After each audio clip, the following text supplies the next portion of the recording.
Friends, வணக்கம். Welcome back to Happy Home Makers Kitchen. எல்லாரும் நல்லா இருக்கீங்களா?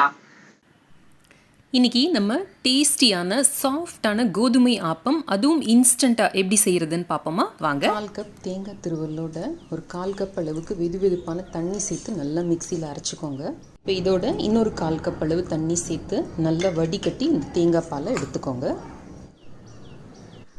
1/2 கப் தண்ணியை ஒரு பேனில் எடுத்துக்கோங்க. இதில் 1 டேபிள் ஸ்பூன் அளவுக்கு கோதுமை மாவை போட்டு நல்ல ஒரு வயர் விஸ்க் வச்சு கலந்து விட்டு அடுப்பில் வச்சு இதை கஞ்சி மாதிரி காய்ச்சி எடுத்துக்கலாம்.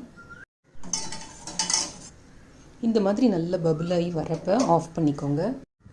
இதில் இப்போ 1 கப் மாவுக்கு தேவையான அளவு உப்பு சேர்த்துக்கோங்க. 1 டீஸ்பூன் அளவுக்கு நாட்டு சர்க்கரை சேர்க்குறேன். இதை இப்போ நல்லா கலந்து விட்டுக்கோங்க. 1 கப் கோதுமை மாவை ஒரு பவுலில் சேர்த்துக்கோங்க.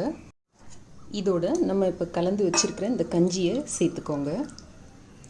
ஒரு முள் கரண்டியோ இல்லை இந்த மாதிரி விஸ்கோ வச்சு நல்லா கலந்து கொடுத்துக்கோங்க. இப்போ நம்ம எடுத்த 1/2 கப் தேங்காய் பாலை கொஞ்சம் கொஞ்சமாக விட்டு இதை நல்லா கலந்துக்கோங்க. இதில் இப்போ 1/2 கப் அளவுக்கு தயிர் நல்லா ஒரு முள் கரண்டி வச்சு பீட் பண்ணி எடுத்திருக்கேன், ஸ்மூத்தாக இருக்கணுங்கிறதுக்காக. இதை கொஞ்சம் கொஞ்சமாக கலந்துக்கலாம். மாவோட கன்சிஸ்டன்சி இந்த மாதிரி இருக்கணும். இதில் இப்போ 1 டீஸ்பூன் அளவுக்கு எண்ணெய் சேர்த்துக்கோங்க. எந்த எண்ணெய் வேணாலும் சேர்த்துக்கலாம். இதில் ஒரு பிஞ்ச் அளவுக்கு பேக்கிங் சோடா சேர்த்துக்கோங்க.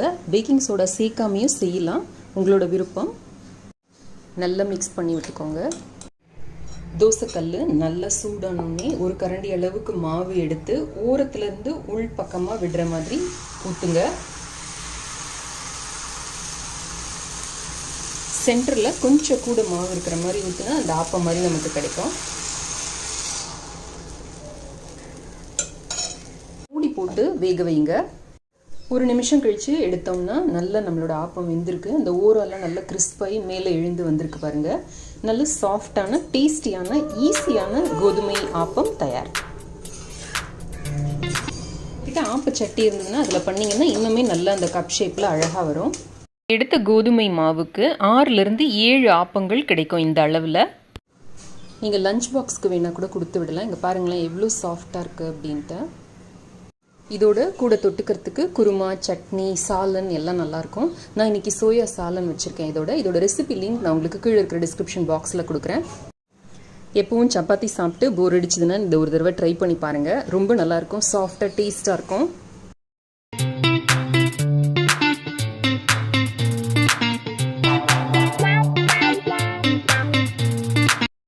இந்த வீடியோ உங்களுக்கு ரொம்ப பிடிச்சிருக்கும்னு நினைக்கிறேன், பயனுள்ளதாகவும் இருக்கும்னு நினைக்கிறேன். அவசியம் இதை ட்ரை செய்து பாருங்க. ட்ரை செய்து பார்த்து எனக்கு உங்களோட கமெண்ட்ஸையும் ஃபீட்பேக்கையும் கீழே இருக்கிற கமெண்ட் செக்ஷன்ல எழுதி அனுப்புங்க. இந்த வீடியோ பிடிச்சிருந்ததுன்னா லைக் பண்ணுங்க. நம்ம சேனலுக்கு சப்ஸ்கிரைப் பண்ணி ஹாப்பி ஹோம் மேக்கர் குடும்பத்தில் ஒரு அங்கத்தினராக சேர்ந்துருங்க.